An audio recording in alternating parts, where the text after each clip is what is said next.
pwede lang kausapin yung past self ko bago ako nag-mine.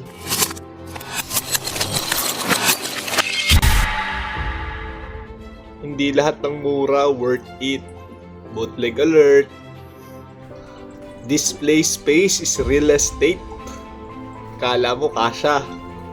Ngayon, may shelf ka na sa kusina at sa banyo mo. Dust is the enemy. Sinong may time maglinis ng 30 plus na figures every week? You don't need to impress other collectors. Di porket may hot toy sila, kailangan mo rin.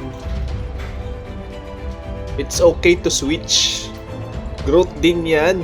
Hindi ka plastic kung nagbago ka ng interes. Ikaw ba? Anong lesson yung natutunan mo? Share mo din sa baba, bossing! First ang saya, bawat hugis, bawat kulay. Pangarap na hawak, parang buhay na